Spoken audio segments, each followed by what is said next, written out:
podcast listeners, if you hear my voice right now, I need you to do something for me.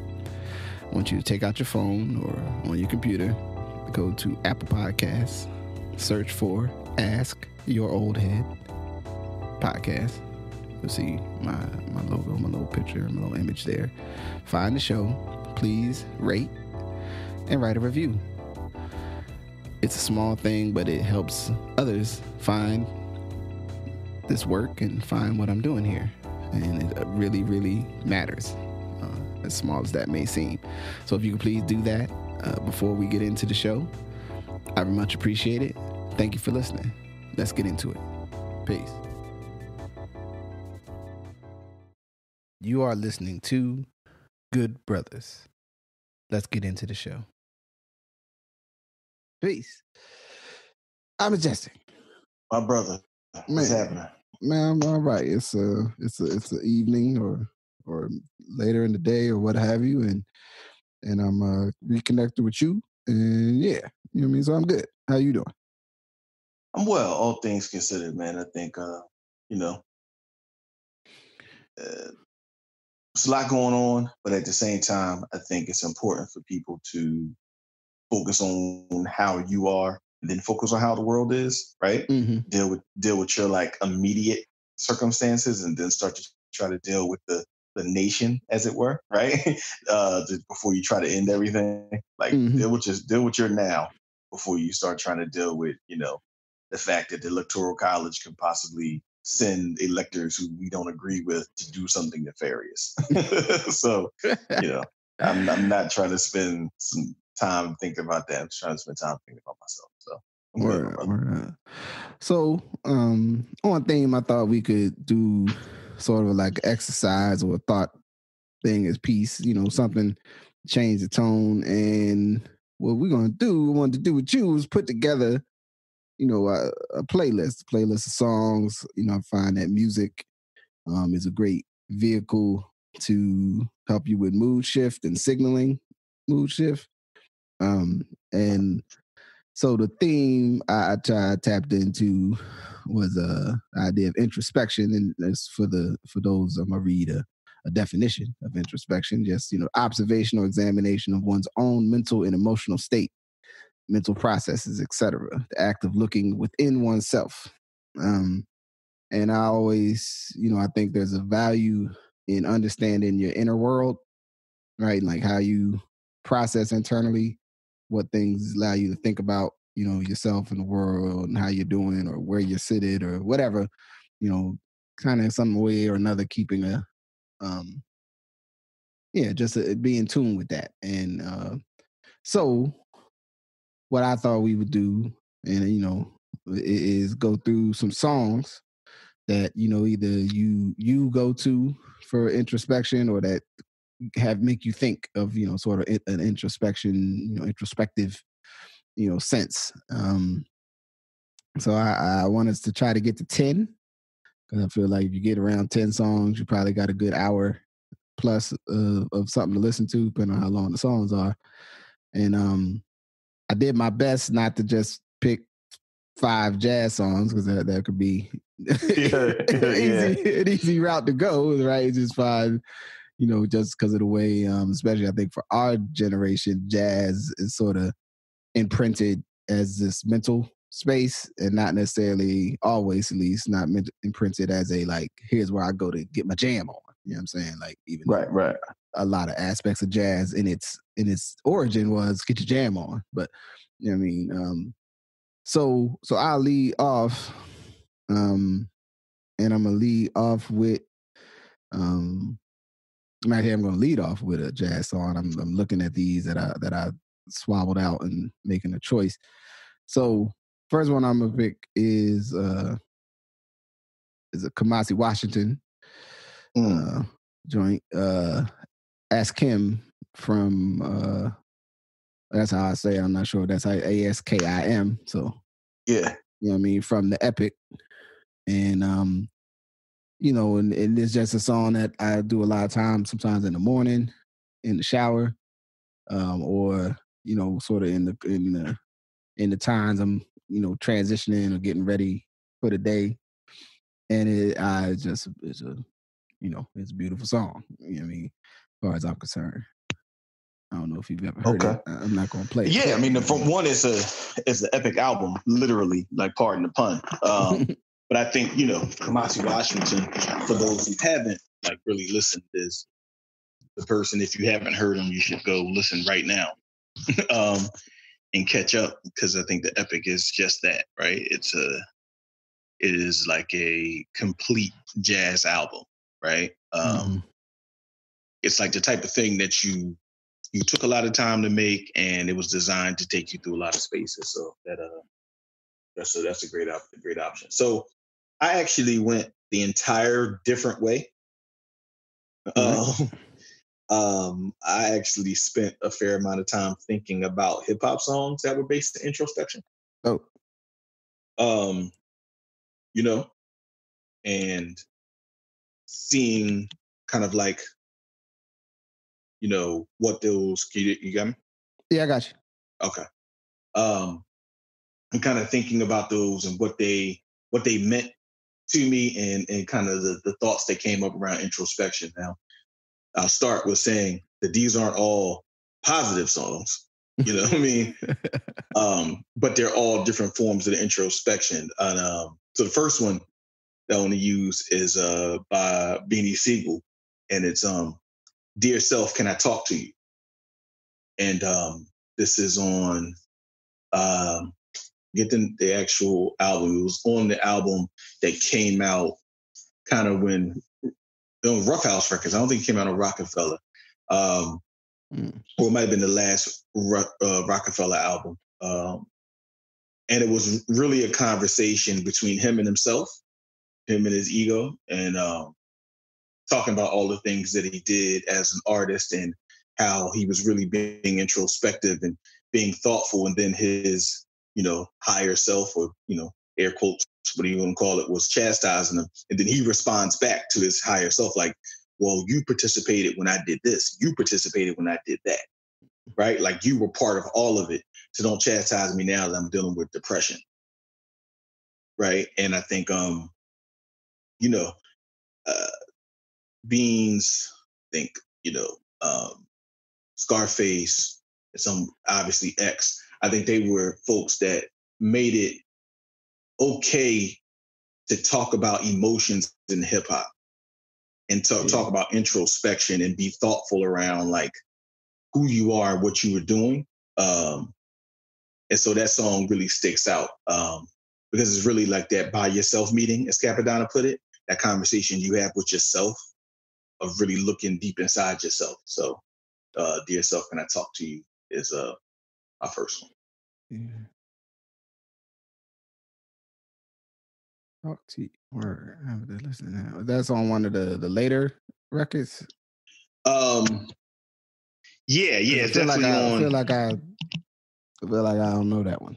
But yeah, no, it's on the albums that you stopped listening to him because of Rockefeller broke up.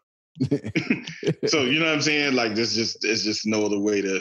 Yeah, I mean, I ain't gonna sugarcoat it. You know what I'm saying? I'm not afraid. I'm not embarrassed to say, look, I ain't heard everything. Yeah, it's on The Solution. Okay. Which I think was about 2005, 2006. The song off of there was a couple songs he had with Styles, which were the kind of more famous songs off of there. But off The Solution. Okay, here we go. I got you.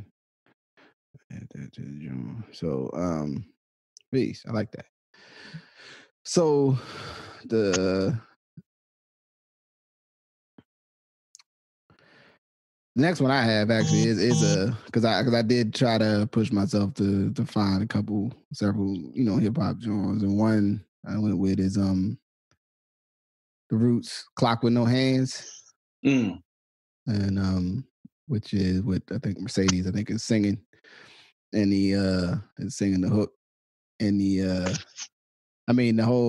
energy of the song is sort of present thought is in a sense having a conversation with itself about like situations that's happening, but also there's an energy to it, like I'm about to go hurt somebody, possibly, you know what I'm saying? but I think that the general tone is pointing towards that, looking at, where's my head at, you know what I'm saying? And people and realizations around what your relationships really are with people, what they aren't. You know what I mean? How you showing up, stuff that you've made mistakes with, you know what I'm saying, come up in the chorus and the tone of the song.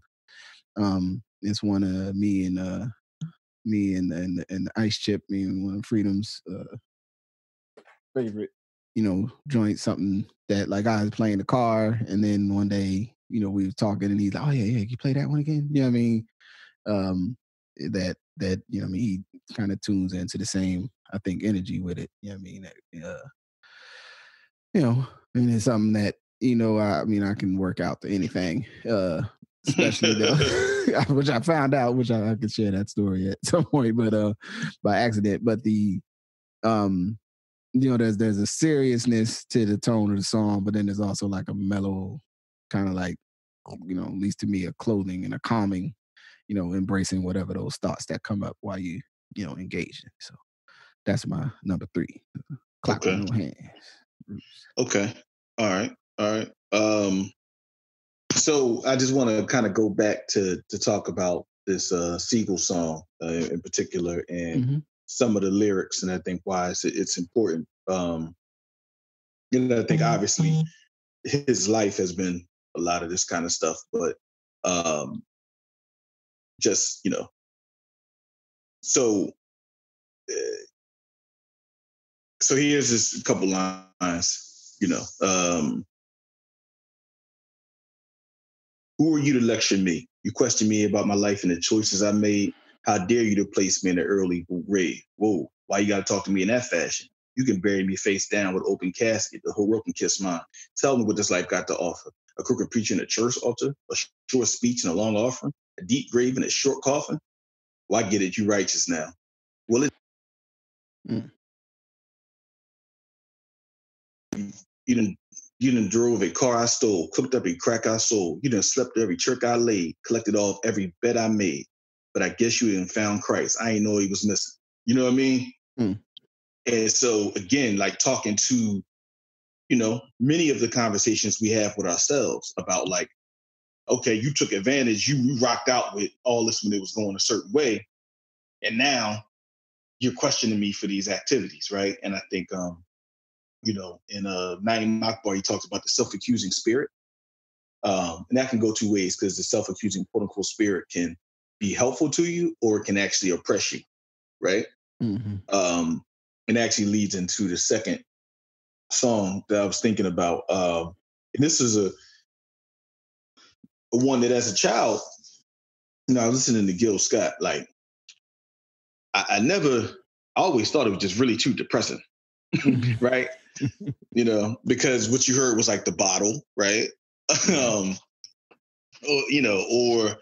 even like, the revolution will not be televised, which didn't feel like good time music, right? In retrospect, it was kind of like he was trying to make the revolution cool, but when you're 11, you don't think so. You're just thinking like, damn, yeah.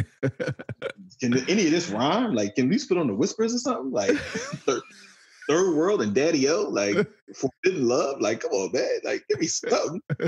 But obviously, I think that besides him being a genius and one of the seminal artists of our time, and seminal Black artists of all time, a song I already thought about was "The Prisoner," and it's a song that isn't quite as like known, but it's a really, really, really powerful kind of song that really talks about like how he was dealing with depression, and how he was trying to figure out how to deal with depression and love his people, but also dealing with ideas of self-harm or community harm, right? And I think that's even relevant to this day and time, like many things we've talked about. There's a lot of folks in their introspection are trying to figure out how not to deal with self-harm or collective harm, right? So it definitely made me, so I give you a really quick 3 lines for this one, just to talk about the level of introspection. Never forget that he's a prisoner. Can't you hear my plea? Because I need somebody, Lord knows, to listen to me. I'm a stranger to my son who wonders why his daddy runs. You know what I mean? Help me. I'm the prisoner. Won't you hear my plea? I need somebody to help listen to me. I beg you, brothers and sisters, I'm counting on you. Yeah. Here I am after so many years, hounded by hatred and trapped by fear. I'm in a box. I got no place to go. If I follow my mind, I know I'll slaughter my own. Yeah. Yeah. The prisoner is a serious jump. Yeah. So he was, I mean, you know, that's off the Pieces of a Man 71. Yeah. But yeah, he was giving it up, man, you know, and I think, you know, in retrospect, it's obvious he was grappling with his own challenges as he tried to help so many of our people see the things that we were dealing with. He was also grappling with his own challenges. So, yeah, this is my second one. All right. So, like that, John. I had a couple thoughts, and then I took a long, hard look at Pieces of a Man itself. You know what I'm saying, as one, but I felt like it was a little bit more. I don't know, more that was to me more like contemplative, or like, you know, contemplative, like thinking about, I mean, more reflective of your history more so than like looking at your own thoughts about you. Right. Yeah, I mean, you know, he's talking about his father and seeing his father break down, and you know what I mean, and his grandma trying to hold shit together, and the cops coming, and like, yeah, I mean, like that's a whole, like there's an introspection piece to that, but I felt that song was more about, like, you know what I'm saying, you know, industrial decay, decline and shit, and all of that. And so let me look. As a quick aside, did you know that Gil Scott's dad was a famous footballer / soccer player, and he was called the Celtic Arrow? Nah. Yeah, he was called he was called actually the Black Arrow. He was called the Black Arrow. Yeah, he was a infamous Jamaican soccer player. Oh shit! And he was the first Black person ever to play for Celtic in Ireland. Yeah, really interesting. Yeah, Black Arrow. Yep. If people don't get it by now, you know, clear me and just relish in finding out facts from everywhere that people may or may not have known about, or may not be interesting to them. But for everybody who didn't know that Gil Scott's father was a soccer player named the Black Arrow, you're welcome. In my King of New York voice, you're all welcome.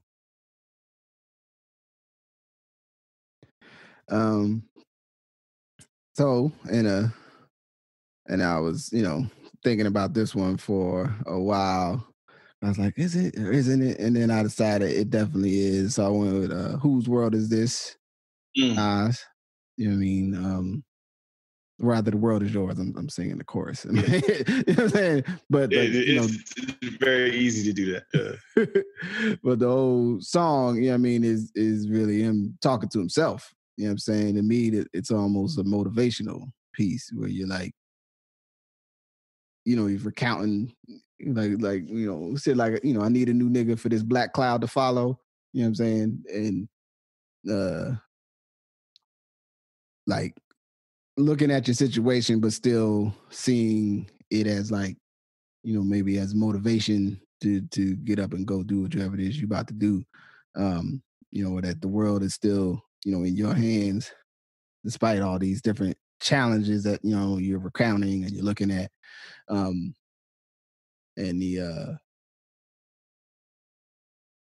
I think that a lot of that record, you know, leads why I think that a lot of folks from our generation like it and love it, not just like it, is that it is really a personal conversation. Like most of those songs, I think you can, you know, except for a few, you can kind of turn into, I'm just listening to this by myself. Like I don't need to talk to nobody else about what's going on in these songs. And I think that you know, that like kind of, you know, self-talk in the mirror kind of moment, you know what I mean, where you trying to, you know, wrestle with things or make decisions, and especially when you know, coming into the world. And you know, I sat with it for a little bit. And I was like, nah, is it in there? And I thought that's one I want to throw in there.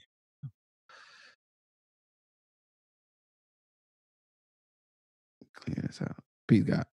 Peace, yeah. Okay. No, you good. I just make sure I didn't lose you.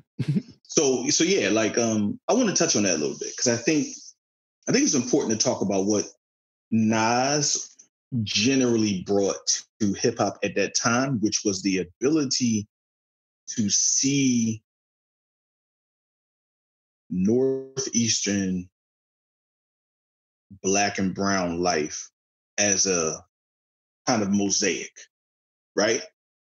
Like before, you know, and even though as authentic as it was, Straight Outta Compton was solely real for a certain set of motherfuckers in the world, right? Like there's a certain group of people in LA that then also went different places in the country that was totally real. Straight Outta Compton, crazy motherfucker named Ice Cube. You know what I'm saying?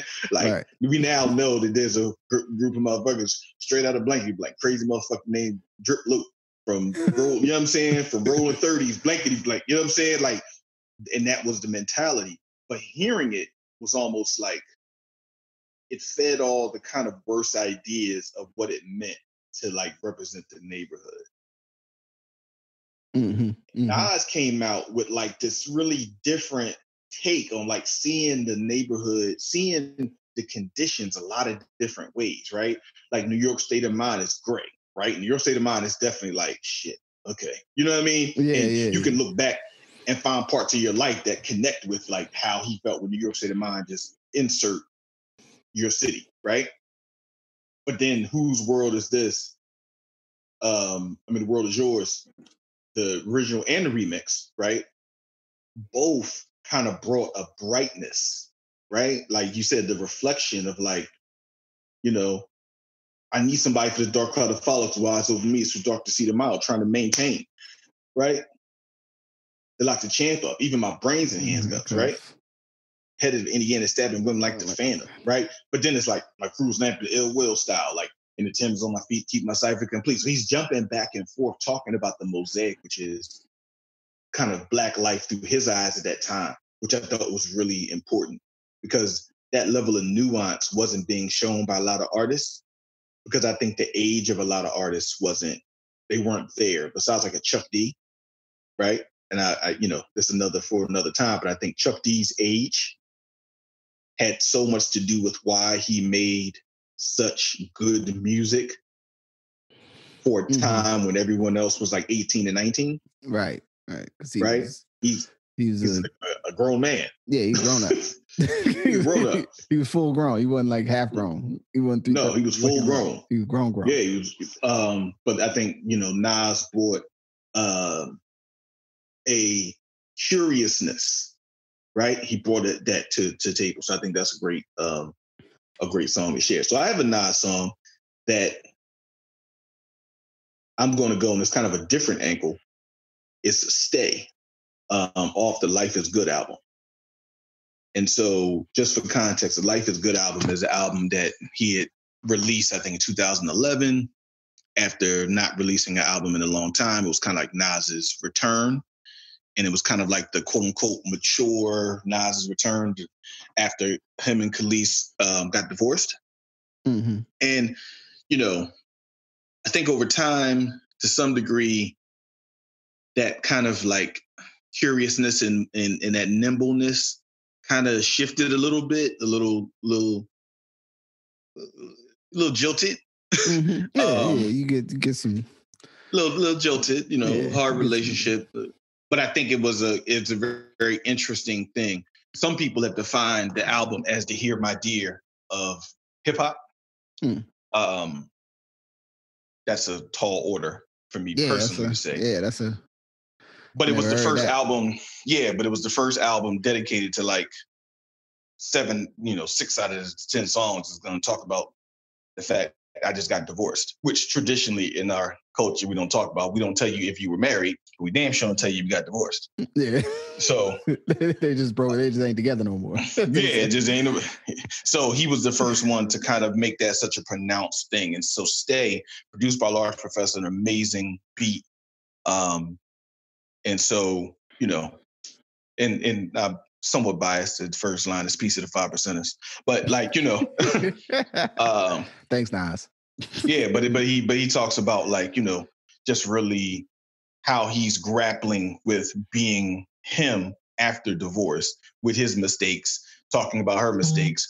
But I guess just, I'm gonna stay. You know what I'm saying? Like, I'm gonna just stay where I'm at, right? And so I thought it was a good example of introspection, given where he was, and at a time where we weren't having those kind of dialogues. Clap that one in there. We had 6. So we almost we 2 away each. I think. Am I counting that right? Mm-hmm. Yeah, I am. Okay, word up. So, I had a long debate on this one internally in my head, because the song itself, and then the song that relied on it sample wise, Tribe Called Quest, is equally introspective in energy. The song being Grant Green, Down Here on the Ground, and the Tribe song that, like I said, I looked at and I was like, vibes and stuff, which is fully a, you know what I'm saying, like a closing out, relaxing in the evening, by yourself with,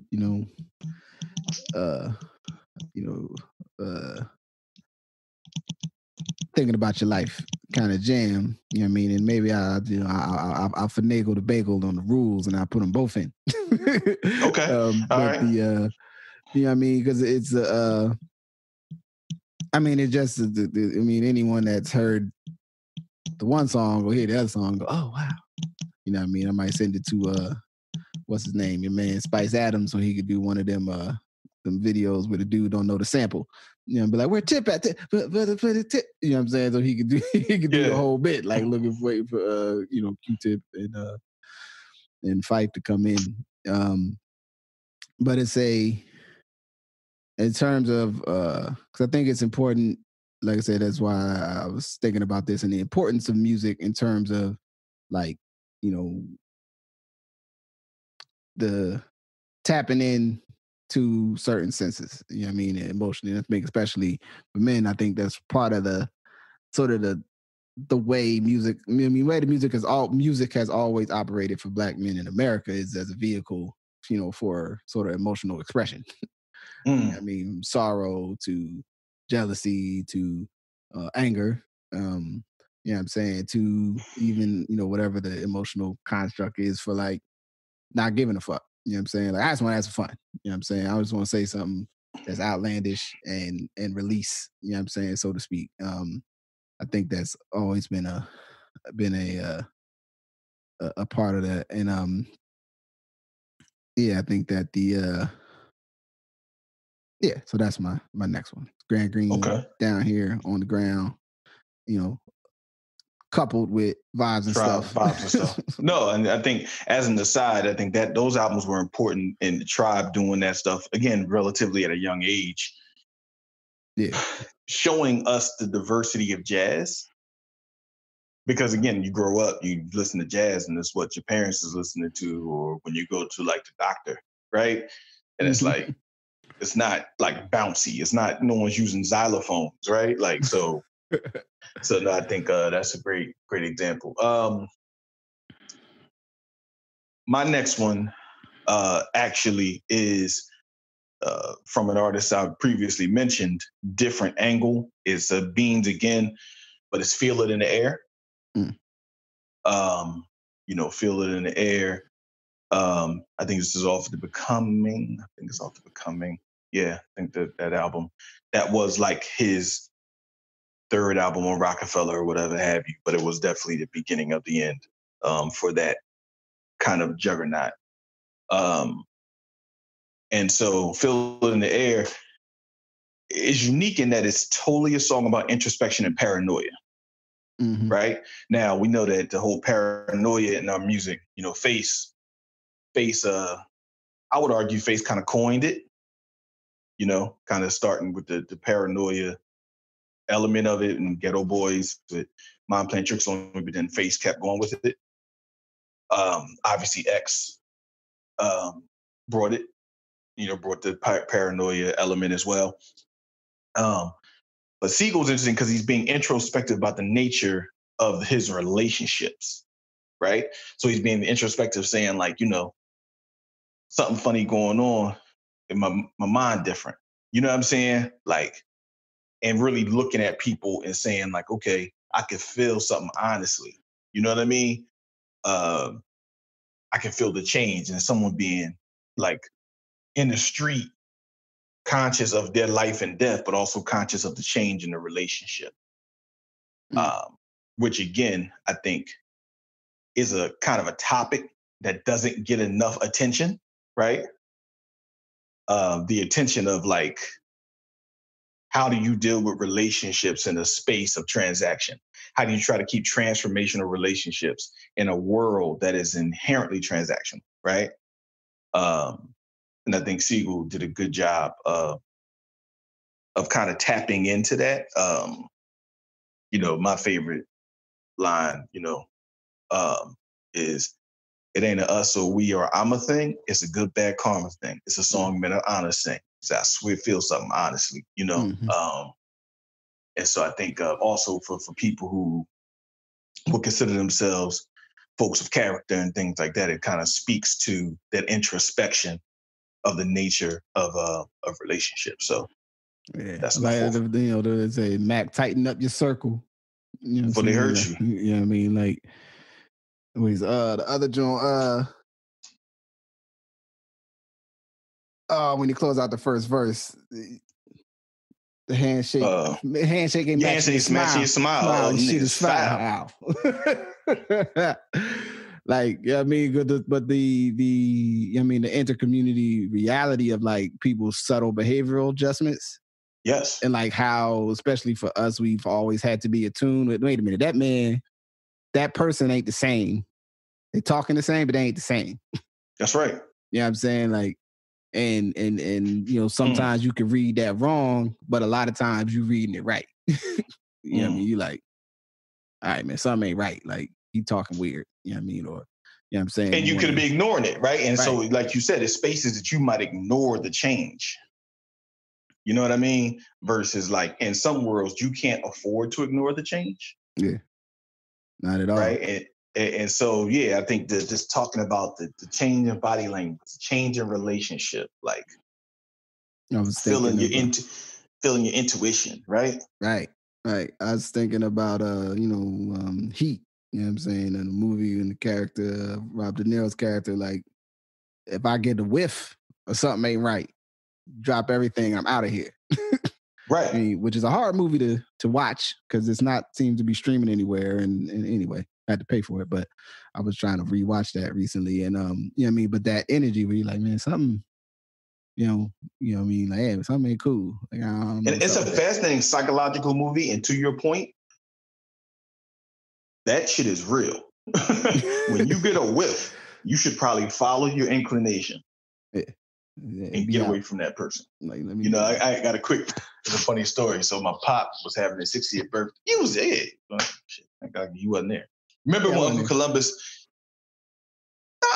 Wait, my pop's 60th birthday party up the way. Up the way. Yeah. Uncle Columbus, when he saw the dude, listen, it's laws and rules. You don't have no rules, no laws. Get away from that man. Know what you mean? It's rules and it's laws, youngin'. Get away from that man, and that's the finely tuned intuition of people who have survived, right? And I think that, we don't bring how hip hop can talk about some of those things that are higher order skills for folks to really think about how do they deal with. So yeah, we tend to go to. I mean, just in a factoid that may only be interesting to me. "Feel It in the Air" is his most played song on the Spotify's. I can imagine by like double anything else. So yeah, can imagine. Maybe the world's tapping into that same more than we knew, right? Right. You know what I mean? I also enjoy "Get Down," but that's for the we talk about work. That's for the workout playlist. We'll talk about that. Yeah, that's fair. That's a different introspection. Yeah, that's all different. That's different. That's bombast. Yeah, that's bombast and ego. Oh man. Let me see where we so we got at least one more each, right? Yes, sir. All right. So I originally, all right, I'm gonna tell a story here. So originally I was thinking, maybe I'll leave it on the playlist, but Terrence Martin, "Mortal Man," off Velvet Portraits, which ties in with "Mortal Man" from Kendrick. Record, which I'm about to go to because I think I'm actually gonna pull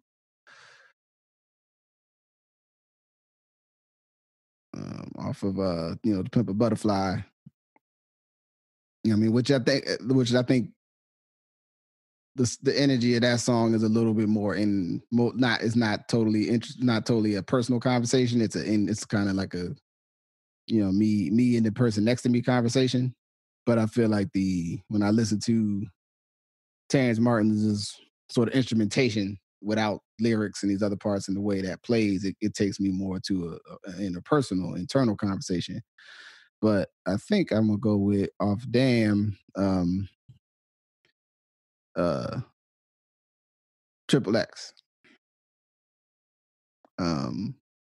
which is the song recounting, couple conversations, one with, a partner of his or older, pops of a friend or whomever who's calling him looking for solace, after somebody killed his son, and him, saying, look, I can't really say nothing all righteous and positive about it. Somebody hurt mine, I want to kill him too. I can't get to just let's be, oh man, we got to turn the other cheek, brother. It was like I ain't had none of that. I had, man, somebody hurt the ones I care about, the ones I'm focused on. I think and will say things that are not going to be popular. You know what I mean? Are not going to be what people think I should say. You know what I mean? And sort of like the went to that place. He said, this is how I feel. Somebody killed my son. Somebody getting killed. You know what I mean? Tell me what you do for love. You know what I mean? All the I can't quote it all right now. So I ain't write it down. It's not my lyrics. But that generally the reality that you be like, man, I want to hurt somebody, and I go tell them I did it because I'm upset because I'm hurt. And I think Kendrick does a really good job of tapping into a degree of like raw emotion of a variety of forms, right? That allows people to connect. To your point, like, hey, I want you to tell me something that make me feel better. No, can't do it. I ain't got it for you today. I say something else. So, okay, all right. So, for my fifth one, I'm actually going to go to somebody who I've ridiculed at varying times for being the way that this artist is, and that is none other than Drake. I've had to come to grips with the difference in generations to understand Drake more and better. And I don't put it on Canada. Shout out to the brothers and sisters in Canada. I don't put it on that. He's Canadian. Right. Because, while there is a cultural difference in Canada, that does not account for all of his behavior. It does not. It does not account for all of his behavior. But I think one thing that he brought to this generation's music, which was important, was the ability to be introspective, explicitly about male-female relationships. Yeah.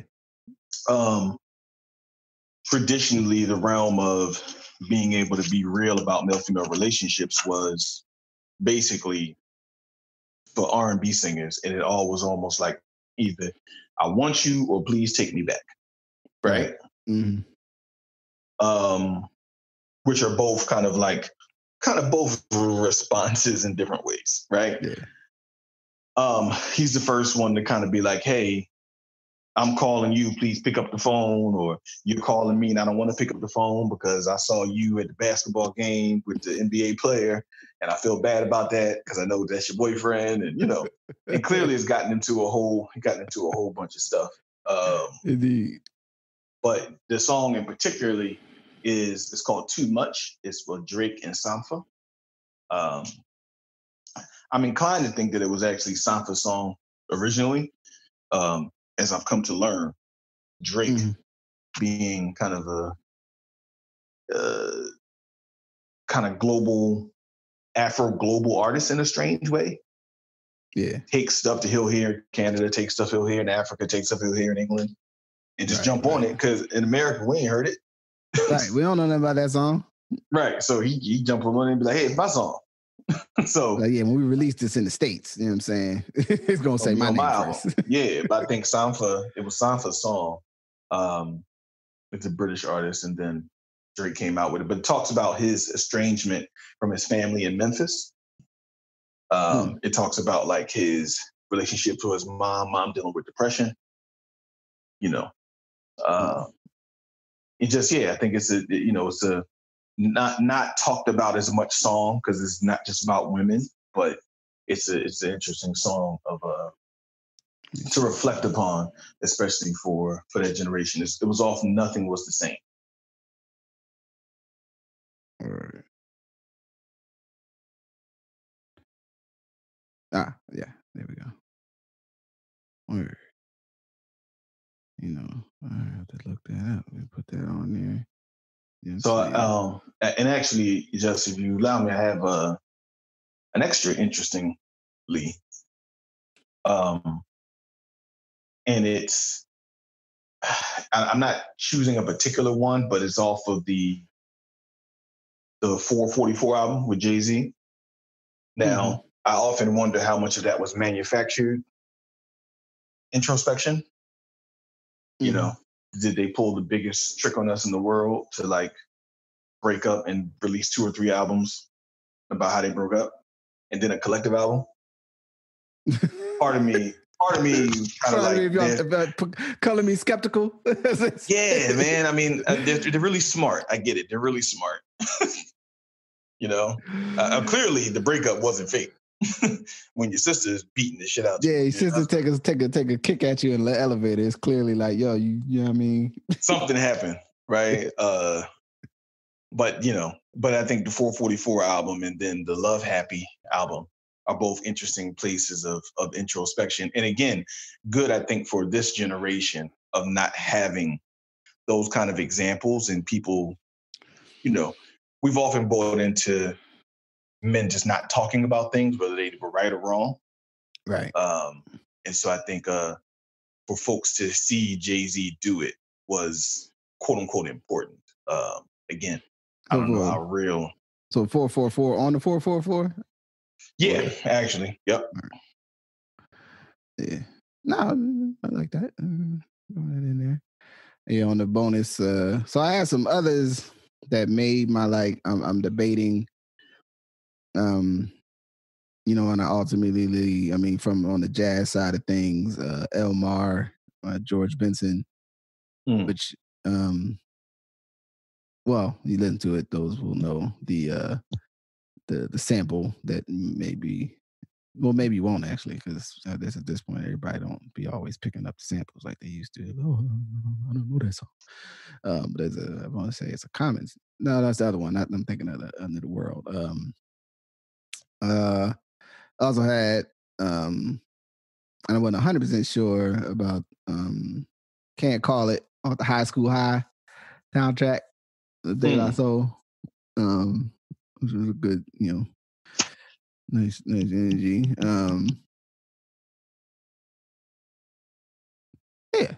Yeah, I think that was a good one. And I had which I'm debating, Superwoman, Stevie Wonder, if it's introspection or if it's more of a I guess it's more of a conversation with the woman that he's, or the person. Getting Stevie's decisions about life, but I believe it says woman in the song, so I'm gonna just go with that. But Superwoman is in the title. Superwoman's in the title, so there you go. There we go. You know what I'm saying? But we, wherever you when I needed you, that's women. That's women. And I'm out here. You know what I mean? You trying to see the world and all that stuff. I'm up here. I'm in pain. Woman. I'm sad. Sad things happening to me. You know what I mean? But yeah, that ultimately I might go in the be better placed in the all time. I'm in a crummy space with my relationship. We can, and please let me know when we're ready to do that. Because it's some joints for the light, man. Man, this other thing might be, I might mess this whole thing up, man. Or we might have messed this whole thing up. What are we doing, woman? Where are we going? One other jazz song I wanted to share real fast is that it's a song that it tends to help me be introspective.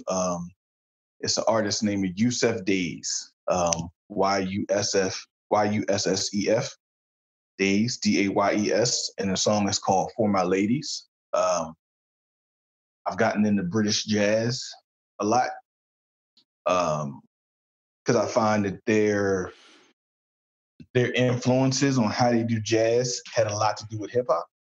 So a lot of the artists in Europe, and in Britain in particular, but in Europe generally, they may have played instruments, but then they discolored like Jay Dilla.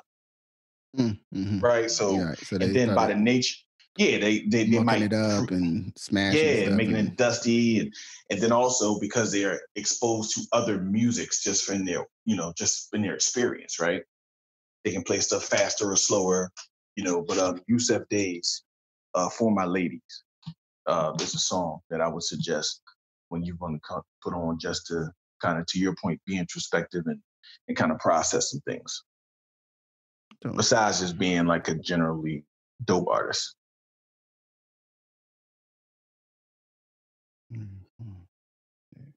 Oh, 10. All right, that's 10. Then we got the bonus. We got the 10 and the bonus in there. You know what I'm saying? The bonus, if you go listen to it. Peace. All right. Well, that was just I wanted to add a note on Drake, because I think that there's an interesting kind of an interesting thing that happens with Drake, because like Drake is the very popular artist of this era that, especially younger folks that, I would say is more like their age, where they'll kind of act like they don't like Drake, but Drake clearly is highly liked. Right? Like dudes, all types of people are listening to the Drake. You know what I'm saying? This is almost 500 million plays on some of these songs on here. Right.